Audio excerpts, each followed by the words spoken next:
in spite of his condemning persons who approach the Lord for material advantages.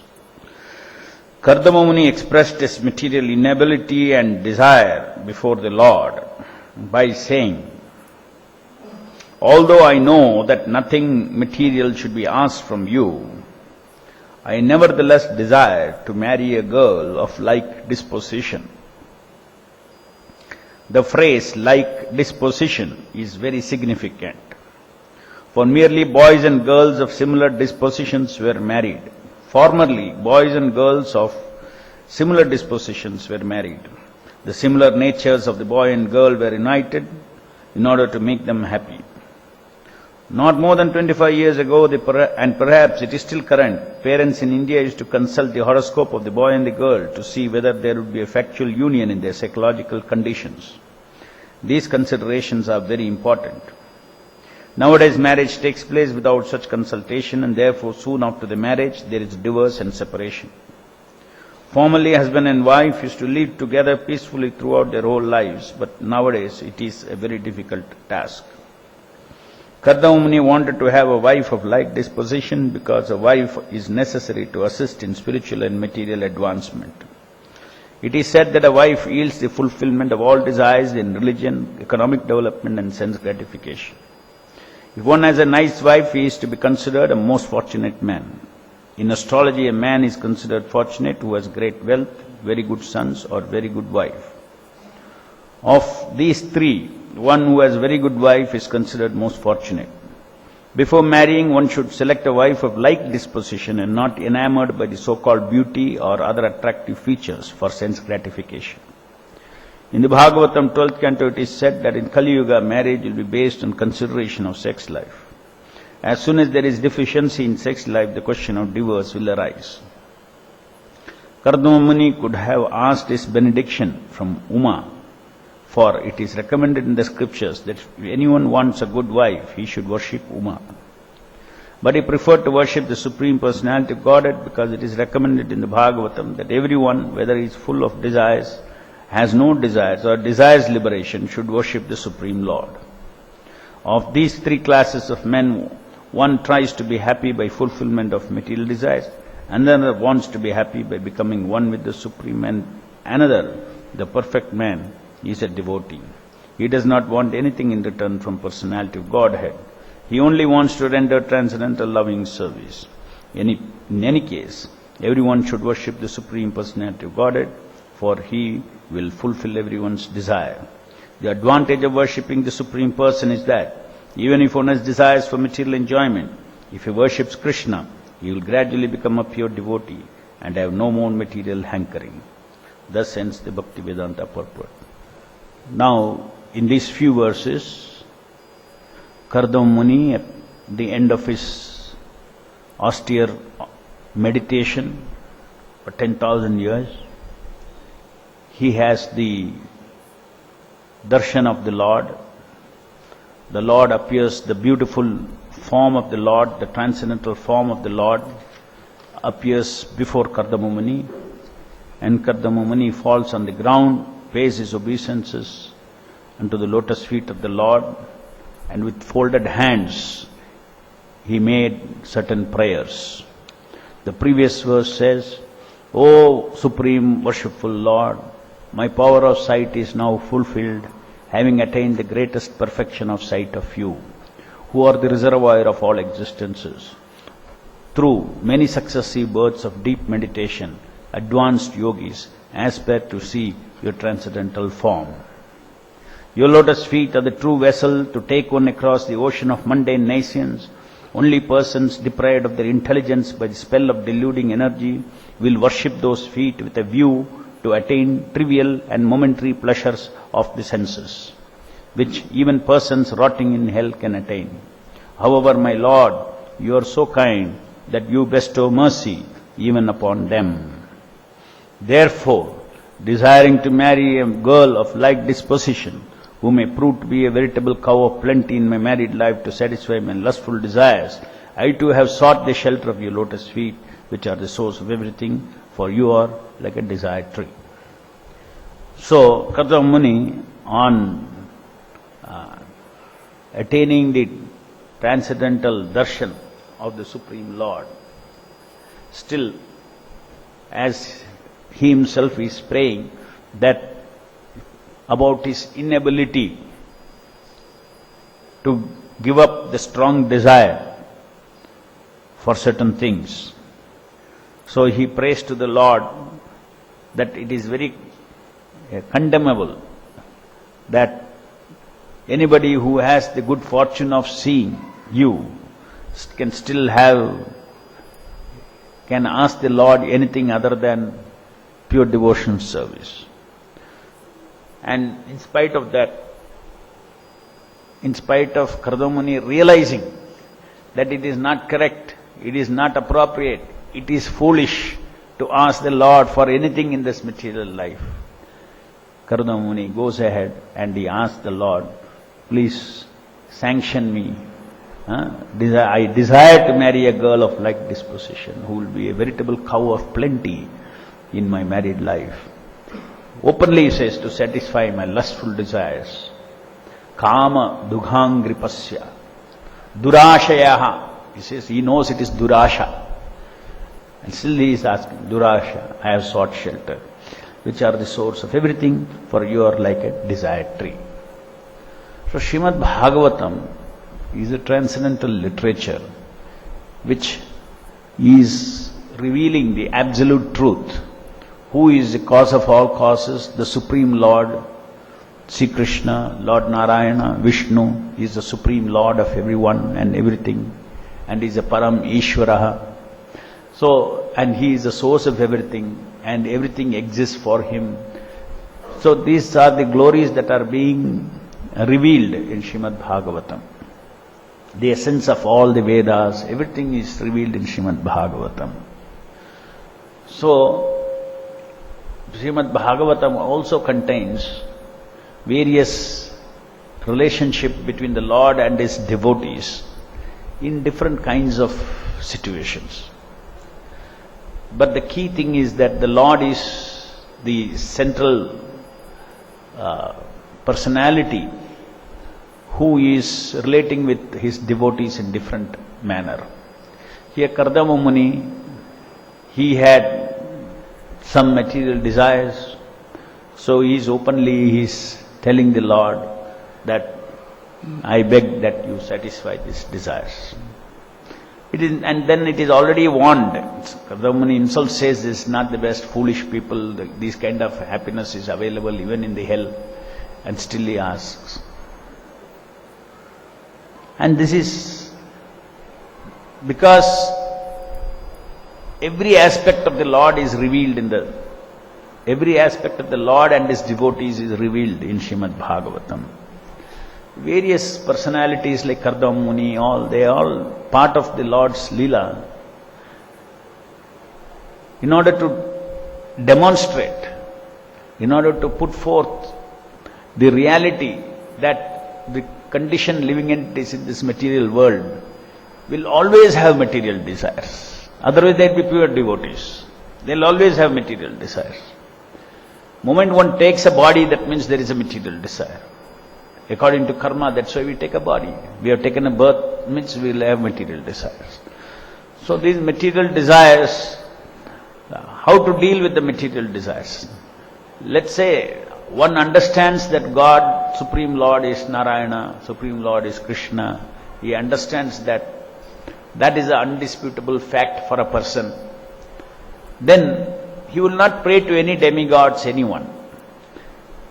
Whether he prays or he does not pray to the Lord for his desires, or he leaves it to the Lord to satisfy his material desires as he wants, whatever it is, his relationship is exclusively with the Lord.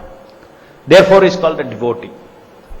So there are two kinds of devotees according to Srimad Bhagavatam also, Kama Bhakta and Akama Bhakta. So many different leelas of the demigods are also described in Srimad Bhagavatam, having different material desires at different times, different situations. The demigods get enamored by power. They fall into illusion, and we know during Krishna Leela how Indra was bewildered so many times by his own power and did not recognize the Supreme Lord. So, this is very common. Two kinds of devotees, the incidences of two kinds of devotees is very, very common in Srimad Bhagavatam. Now, Chaitanya Mahaprabhu, who is the Supreme Lord, he has himself, Supreme Lord himself, he came 500 years back and he gave a very unique opportunity for the living entities in this material world who are full of material desires anyway and wants to give pure love of Krishna or wants to teach akama bhakti, pure devotional service.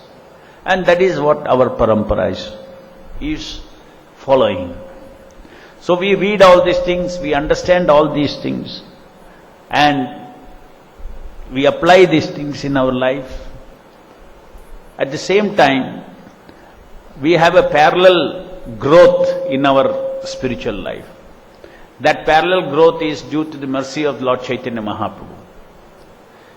It's not that we have to take examples of Srimad Bhagavatam as it is. Oh, here Kardama Muni had so many desires. And so, why can't I also have desire? Why can't I also pray to the Lord? But Prabhupada condemns that. Our Acharya condemns that. Our Acharya is giving pure devotion service. No, you don't pray to the Lord for all your material desires. Now, don't take justification from Kardama Muni and it is in Bhagavatam. Kardama Muni is having lustful desire. He is directly praying to the Lord. Who am I? I should also pray to the Lord for my lustful desires. So these are some, that's why you need guidance from the Acharya. Very clear from the Acharyas, Bhaktivedanta Swami, Srila Prabhupada, from his purpose it is very clear what he wants his disciples to do, what he wants his disciple to aspire, what the Goswami wants us to aspire for. This simply shows us that all these kinds of relationship are possible with the Lord. Do you want to have a relationship with the Lord of materially, you recognize him as the Param Ishvara and therefore you are going and ask him, you are Param Ishvara, you sanction, then I will get it. And the Lord is very kind, he is omnipotent Lord, he will sanction. But at the same time, you have to deal with what he has sanctioned. You have to waste your time if it is useless. If it is going to, it's just like you pray to the Lord. You do not know, you have tiny intelligence. You pray to the Lord, please give me this, give me that. You think it is very nice for me, therefore you are asking. But you do not know that what you are asking is a snake. You put around that snake on your neck and it will only bite you. So before getting it, you are praying to the Lord. And you are very strong desire. Oh, I am so grateful, my Lord, if you give me this. And then it comes and then the Lord will say, okay, I'll give you. And that snake will start biting you. After biting, then you say, oh, why, this was not required at all.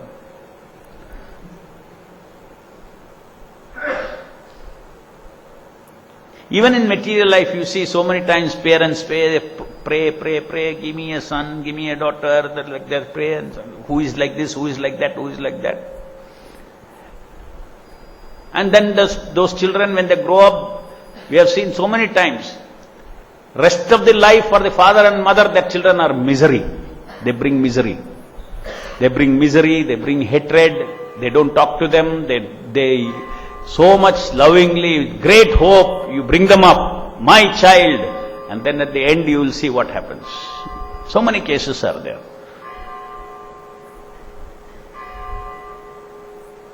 Or they may destroy everything. Some children, they destroy the father's business fully. So he was a snake for him, but he prayed, my Lord, give me. So therefore, Prabhupada recommendation is that we simply surrender to the Lord and we engage in His service. No doubt, so many background desires will be there. Because unless you become pure devotional, pure devotee, these desires will haunt us. And these desires are in our subtle body.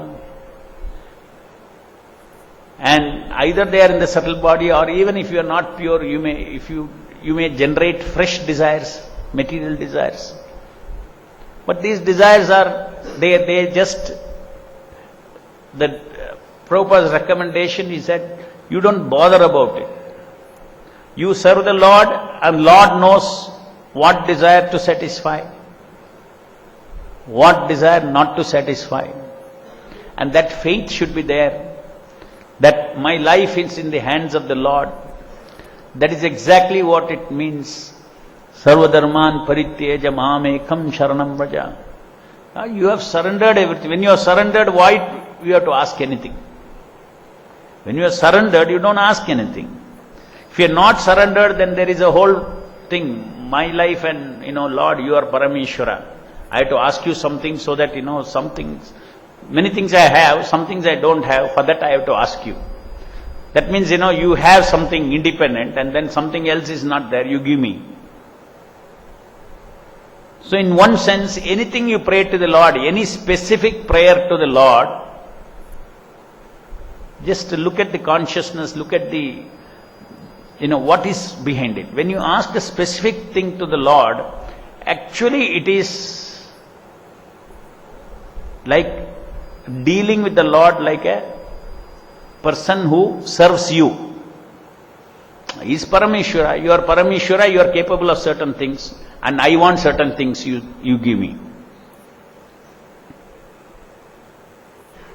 So therefore, devotees, they resist very hard. No specific prayers from the Lord at any cost. I'll pray to the Lord for protection. I'll pray to the Lord for guidance. I'll pray to the Lord for shelter. I pray to the Lord for good intelligence. But I don't pray to the Lord, this particular thing should happen, that particular thing should happen, make it happen, sanction this, don't sanction this. All these things are treating the Lord like an order carrier, the order supplier, which is not in line with the bhakti that Chaitanya Mahaprabhu is teaching. Chaitanya Mahaprabhu is teaching something very high. But somewhere to start, Prabhupada is teaching us all these wonderful things. Chaitanya Mahaprabhu says, na dhanam, na janam, na sundarim, kavitam, ma jagadesha kamaye. Chaitanya Mahaprabhu is saying, no, na dhanam, na janam, na dhanam, wealth, na janam, followers, na dhanam, na janam, na sundarim, beautiful wife, na dhanam, na janam, na sundarim, kavitam, va jagadesha kamaye. I don't want praises. I don't want glorification. Life after life, I simply want your transcendental service. Why does a devotee ask only transcendental service? Actually, constitutionally, that pure devotion service, the sense of satisfaction of serving the Supreme Lord, is the soul's constitutional pleasure, transcendental pleasure. That's Krishna says in the Bhagavad Gita, the pleasure of the self in the self. That means you are happy because of yourself. What is yourself? You are happy with yourself because of having served the Lord. You take satisfaction in yourself. What is that yourself? You take the satisfaction on yourself for your activities in pleasing the Supreme Lord. That is called transcendental satisfaction. That is called atindriya sukham. It is not indriya sukha. Neither material indriya, even in the spiritual world. Spiritual indriya also, not spiritual indriya sukha also. Atindriya sukha means the transcendental satisfaction of having served the Supreme Lord. And that is actually the original taste of this living entity in the spiritual world. One is constantly aspiring, just like in this material world, one is constantly aspiring for being served in this material world by wealth, by people, by everything. Actually, self-centered enjoyment means one wants everything to serve him and his desires. That is durashaya. That is lust. And the spiritual world, everything is the other way around. One is constantly seeking for the pleasure of pure devotional service. And that pleasure is not pleasure of the senses. It is satisfaction. In fact, they call it as a word pleasure itself is misdirection. The devotee, pure devotee is always seeking self-satisfaction in serving the Lord. And this satisfaction is a particular kind of a satisfaction which will always leave you dissatisfied. So transcendental satisfaction means always accompanied by transcendental dissatisfaction, because he wants to please the Lord more and more and more and more.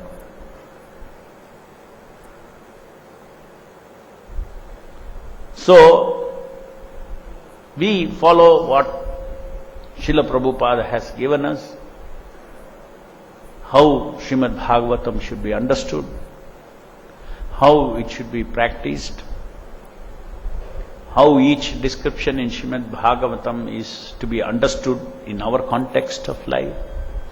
So therefore, it should be very childish if somebody reads this, some disciple of Srila Prabhupada reads this and says that, yes, Karda Muni prayed to the Lord, so I should also pray. No problem. If you cannot follow what Prabhupada says, then you fall back and pray. Nothing wrong. You can pray to the Lord for specific desires, but that's not what our Acharya says. It's not very intelligent. As here itself warning is given by the very same person who is praying, your lotus feet are the true vessel to take one across the ocean of mundane nations. Only persons deprived of their intelligence by spell of deluding energy will worship these feet with a view to attain trivial and momentary pleasure of the senses, which even persons rotting in hell can attain. However, O my Lord, you are so kind that you bestow mercy even upon him.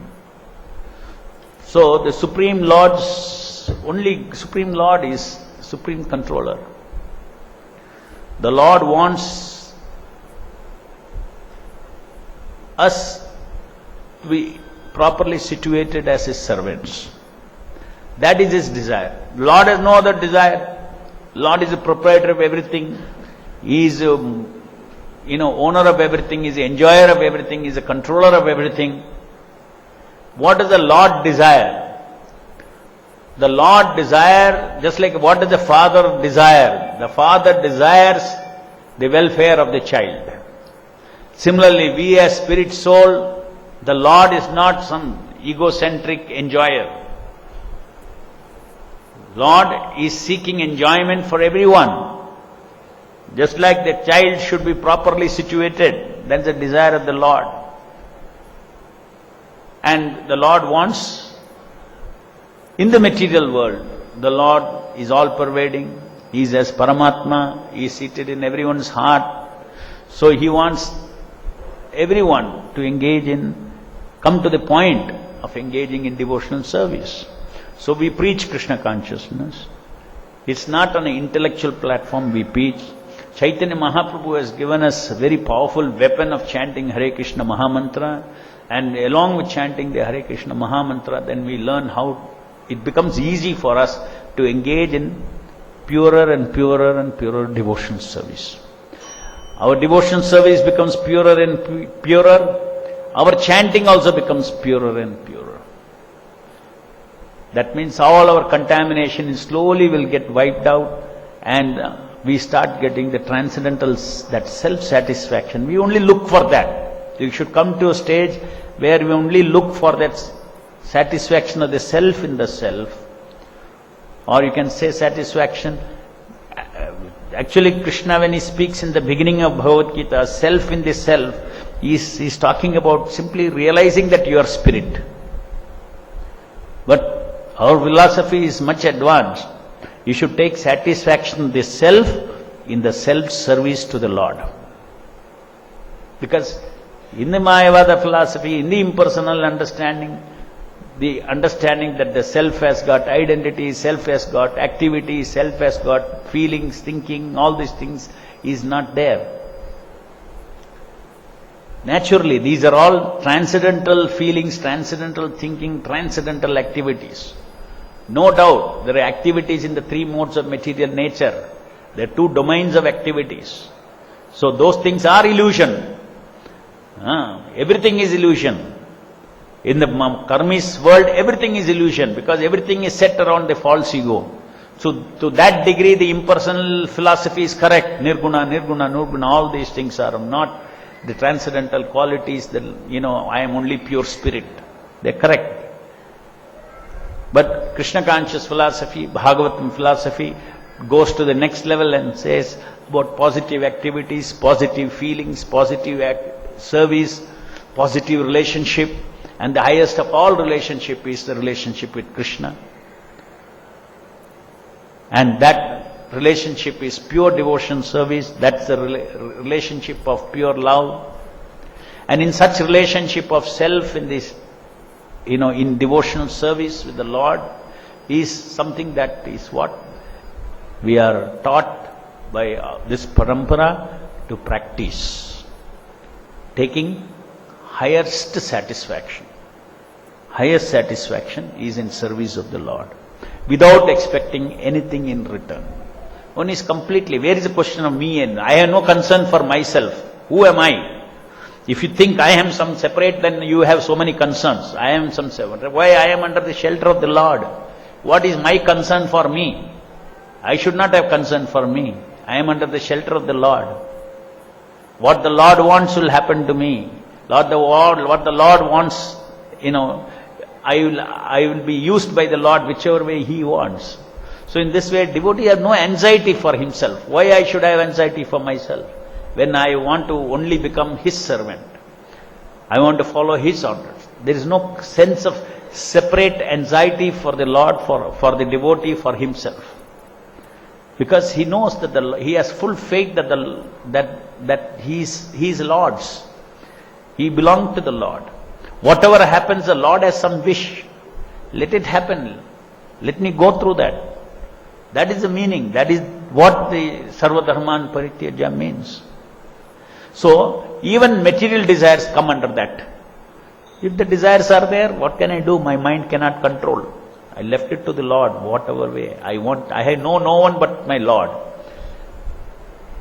I understand that I am pure spirit soul, I should have pure desires, everything. But then I have a material body, my karma, all these things are influencing me. Your mercy, you live to which way you want to burn my karma or satisfy my karma and burn or clean it off at the seed, is all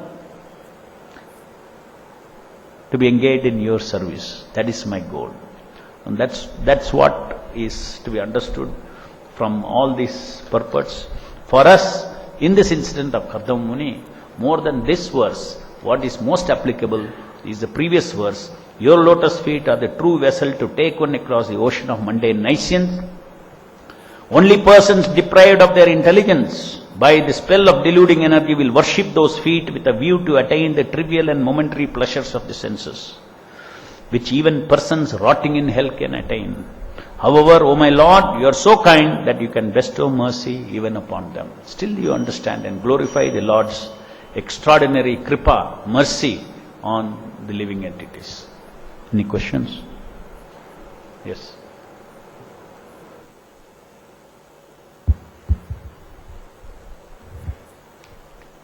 Now, specific desires, you should not have specific prayers to the Lord.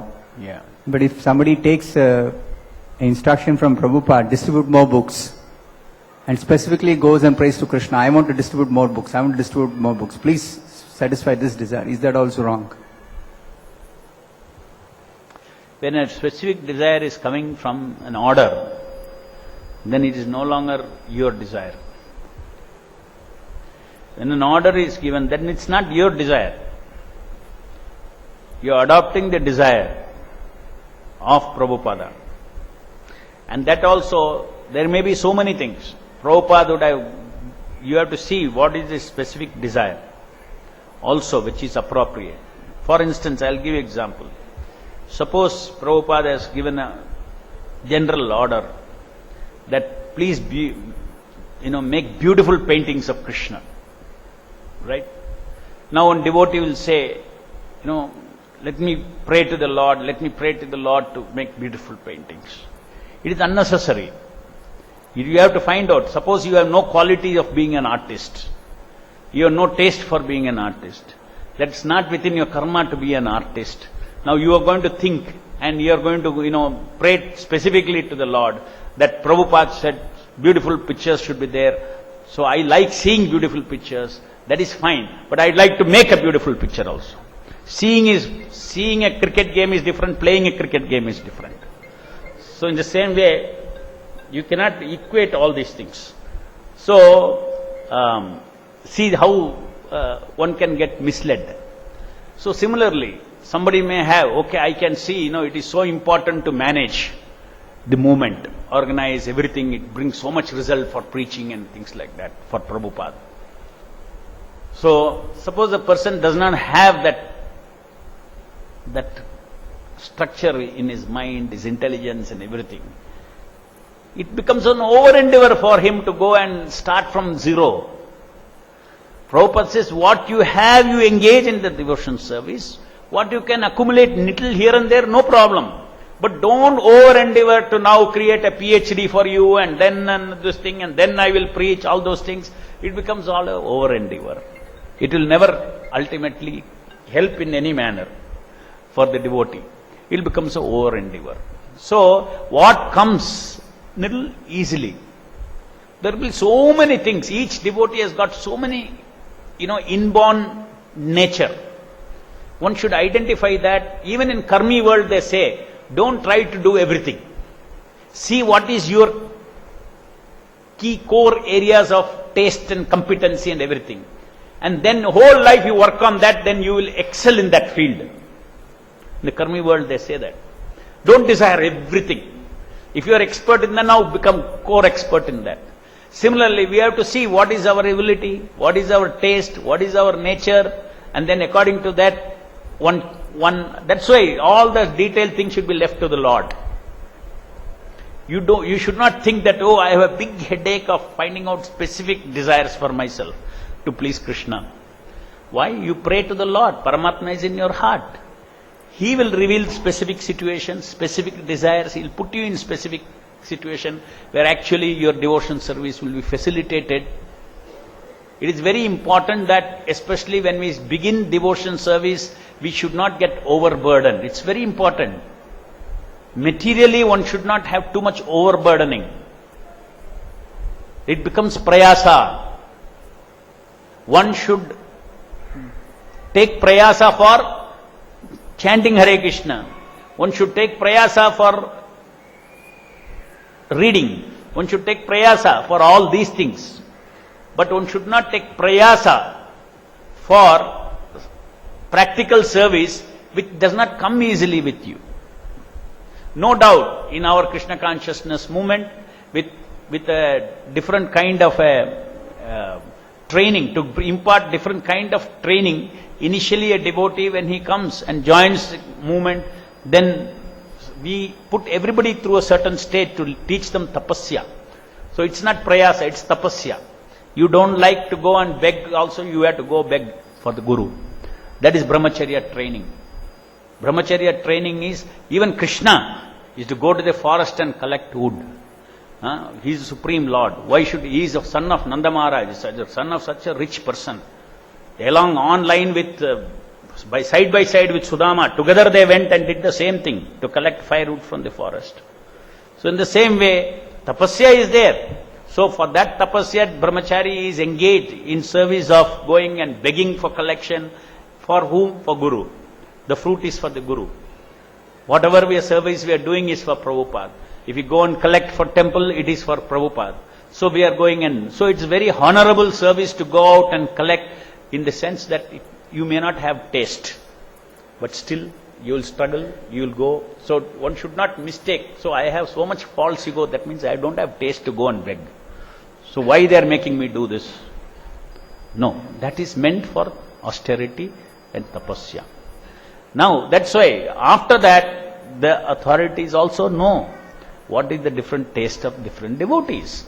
After having taught them the basic principles of surrender, basic principles of devotional service, doing what is being, specific instructions being given. If each devotee in the temple starts having specific desires, this movement will never survive.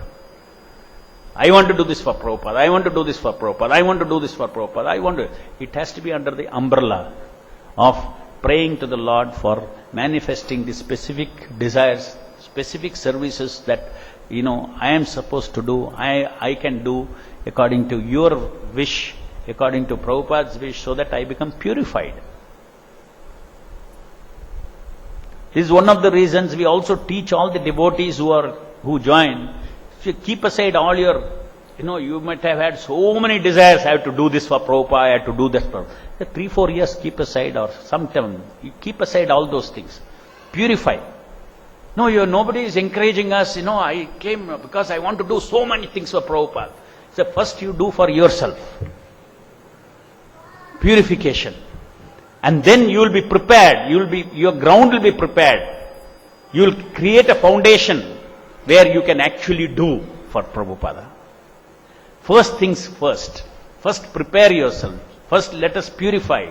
Let us understand the principles of how to do for Prabhupada properly. So that should be done under the shelter of the Vaishnavas. When one goes through that process, he will get through the whole purification. And then Lord will manifest specific desires. Even at that stage, he doesn't think that this should happen. If the Lord's desire is that, then he will manifest. He will put the devotee in that situation. You don't have to fight for any situation like that. Any other question? Jai Grandaraj Srimad Bhagavatam ki jai, Jagat Guru Srila Prabhupada ki jai.